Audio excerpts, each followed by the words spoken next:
ഉപയോഗിക്കുന്നത് എന്ന് പറഞ്ഞു വെക്കുന്നുണ്ട്. ആ പത്രങ്ങളുടെ പ്രാധാന്യത്തെക്കുറിച്ച്, ആ പത്രങ്ങൾ പുറപ്പെടുവിക്കുന്ന വാർത്തകളിലെ നീതി എന്ത്, ധർമ്മമെന്ത്, സത്യമെന്ത്, അസത്യമെന്ത് എന്നതിനെ കുറിച്ച് വായനക്കാർക്ക് മുമ്പിൽ അവതരിപ്പിക്കാൻ വേണ്ടി തയ്യാറാക്കിയിരിക്കുന്ന ലേഖനം പത്രനീതി.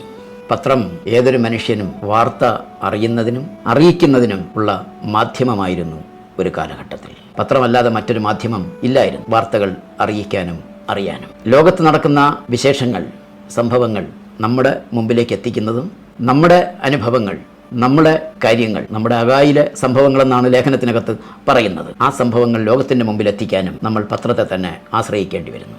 പത്രക്കാർക്ക് എവിടെയെങ്കിലും തെറ്റുപറ്റിക്കഴിഞ്ഞാൽ അവരെ നമ്മൾക്ക് തിരുത്തണമെന്നുണ്ടെങ്കിൽ, അവരെ നമ്മൾക്ക് വിമർശിക്കണമെന്നുണ്ടെങ്കിൽ ആ പത്രങ്ങളെ തന്നെ നമ്മൾ ആശ്രയിക്കേണ്ടി വരുന്നു. ആ എതിർപ്പിന് പോലും നമ്മൾ ആ പത്രത്തെ തന്നെ ആശ്രയിക്കേണ്ടി വരുന്നു. ആ പത്രങ്ങൾ നമ്മളുടെ എതിർപ്പ് പ്രചരിപ്പിച്ചാൽ മാത്രമേ നമ്മളുടെ എതിർപ്പ് ലോകത്തിന് മുമ്പിൽ എത്തുകയുള്ളൂ. പത്രങ്ങൾ നമ്മൾ ആശ്രയിക്കണം, പത്രങ്ങളെ എതിർക്കാനും നമ്മൾ പത്രങ്ങളെ തന്നെ ഉപയോഗിക്കണം. അതാണ് ഇതിനകത്ത് പറയുന്ന ഒരു വിരോധാഭാസം.